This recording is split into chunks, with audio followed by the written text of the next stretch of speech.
मित्रों, सदियों पहले गोस्वामी तुलसीदास रामचरितमानस में लिख गए हैं कि जाकी रही भावना जैसी, प्रभु मूरत देखी तिन तैसी। मतलब जिस व्यक्ति की जैसी भावना होती है वो भगवान को भी वैसा ही देखता है। मजहबी प्रेम में आकंठ डूबे नेता भी अपनी आस्था के हिसाब से सब कुछ देख रहे हैं। प्रधानमंत्री नरेंद्र मोदी हो या उत्तर प्रदेश के मुख्यमंत्री योगी आदित्यनाथ, वो दोनों सकारात्मकता के साथ देश को नई दिशा देने में लगे हैं। हमने आपको बताया देश को शक्ति संपन्न बनाने के लिए मोदी ने कैसे इजराइल के साथ समझौता किया। अब हम आपको बताते हैं योगी आदित्यनाथ ने क्या क्या किया। सीएम योगी आदित्यनाथ ने आज जापान में एक ट्रेन की सवारी की। योगी आदित्यनाथ जिस ट्रेन में सवार हुए उसका नाम मैग्नेटिक लेविटेशन है, जिसे मैगलेव ट्रेन के नाम से जाना जाता है। यह दुनिया की सबसे आधुनिक परिवहन तकनीकों में से एक है। यह ट्रेन 500 से 600 किलोमीटर प्रति घंटे की रफ्तार आसानी से हासिल कर सकती है। एक मैगलेव ट्रेन ने 603 किलोमीटर प्रति घंटे की रफ्तार का विश्व रिकॉर्ड बनाया है। इस ट्रेन से यात्रा बहुत ही शांत और कंपन मुक्त होती है। ट्रेन और ट्रैक के बीच संपर्क नहीं होने के कारण कलपुर्जों में टूट फूट नहीं होती है, जिससे ट्रेन के रखरखाव का खर्च भी कम हो जाता है। ये काफी अधिक सुरक्षित ट्रेन है। पारंपरिक ट्रेनों की तुलना में अधिक ढलान वाली पहाड़ियों पर आसानी से चढ़ सकती है। 501 किलोमीटर प्रति घंटे की रफ्तार से योगी ने मैगलेव ट्रेन का सफर तय किया। हालांकि यूपी के मुख्यमंत्री ने सिर्फ ट्रेन की सवारी नहीं की, पिछले 4 दिनों में उन्होंने 1,50,000 करोड़ रुपए के समझौते भी किए, जबकि 2.5 लाख करोड़ से अधिक का निवेश प्रस्ताव मिला है। आज हम योगी के जापान और सिंगापुर दौरे का संपूर्ण विश्लेषण करेंगे, लेकिन सबसे पहले आपको योगी के आज के जापान दौरे का वीडियो विश्लेषण देखना चाहिए। योगी आदित्यनाथ के जापान के यामानाशी प्रांत में ट्रेन की यात्रा करने से पहले का यह दृश्य देखिए। योगी ने यामानाशी में ही अत्याधुनिक हाइड्रोजन ऊर्जा प्लांट का दौरा किया।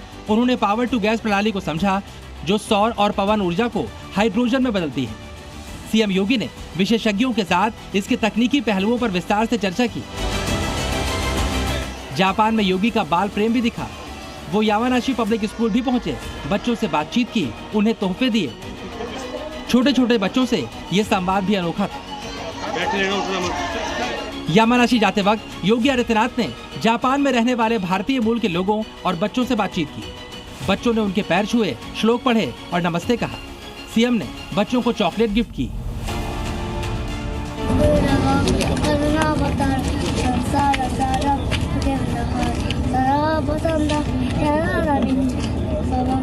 भवानी सहितम नमामि। यूपी के मुख्यमंत्री के स्वागत में जापान के सबसे बड़े मंदिर के पास उनके नाम के पोस्टर लगे हुए थे। ये तस्वीर उसी पोस्टर की है। सबसे दिलचस्प योगी के स्वागत की ये दूसरी तस्वीर है। योगी के स्वागत के लिए बुलडोजर खड़ा किया गया। बुलडोजर के साथ कुछ भारतवंशी भी थे। जी मीडिया संवाददाता ने उनसे बात की। सीएम योगी जापान के दौरे पे हैं और इस समय हम पहुंचे हुए हैं जापान। जी न्यूज़ की जो टीम है वो ग्राउंड जीरो पर आपको जापान की तस्वीरें दिखाएगी। और मेरे पीछे आप ये जो भव्य राम मंदिर देख रहे हैं, ये कोई अयोध्या का राम मंदिर नहीं, ये जापान का राम मंदिर है। जी हाँ, यहाँ पर ये जो सनातनी जो प्रेमी है वो उन्होंने यहाँ पर बनाया हुआ है। कम्युनिटी को पूजा करने के लिए एक स्थान चाहिए था, तो हमने ये राम मंदिर सभी कम्युनिटी के लिए यहाँ पे एकत्र होने के लिए बनाया। जितने भी हमारे सनातनी भाई बहन, जितने भी हिंदू भाई बहन हैं, उनके लिए एक बड़ा भव्य मंदिर बनाए, जो कि यहाँ अपने हिंदुस्तान की संस्कृति और वहाँ की भाषा एक प्रॉपर वो बढ़ावा दिया जाए। योगी आदित्यनाथ के दौरे को लेकर भारतवंशी काफी उत्साहित। इस दौरे के बीच Yogi Adityanath UP investment road show में भी शामिल हुए। उत्तर प्रदेश सरकार और यामानाशी प्रशासन के बीच ग्रीन हाइड्रोजन तकनीक को लेकर एक ऐतिहासिक समझौता हुआ। इस समझौते के तहत यूपी के उच्च तकनीकी संस्थानों के छात्र जापान में ट्रेनिंग लेंगे। इस तकनीक का उपयोग राज्य के उद्योगों, सार्वजनिक परिवहन और ऊर्जा क्षेत्रों में किया जाएगा, जिससे यूपी नेट जीरो लक्ष्य की ओर बढ़ेगा। मित्रों, महात्मा गांधी ने कहा है कि आज का सोच समझकर किया गया कार्य ही कल को श्रेष्ठ बनाता है। उत्तर प्रदेश को आर्थिक तौर पर सर्वश्रेष्ठ बनाने के लिए योगी आदित्यनाथ ये सब कर रहे हैं। योगी सरकार का लक्ष्य 2030 तक उत्तर प्रदेश को $1 ट्रिलियन यानी करीब 1 लाख करोड़ रुपए की अर्थव्यवस्था बनाना है। यूपी बढ़ेगा तो भारत बढ़ेगा, इसके लिए निवेश जरूरी है। हम आपको सुनाते हैं कि जापान से लौटने से पहले उन्होंने क्या क्या कहा।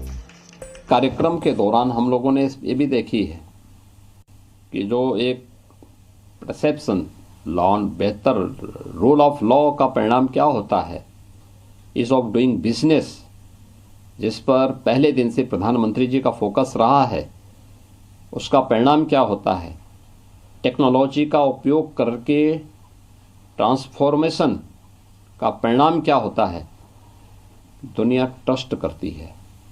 और वो ट्रस्ट मुझे दोनों देशों में देखने को मिला है।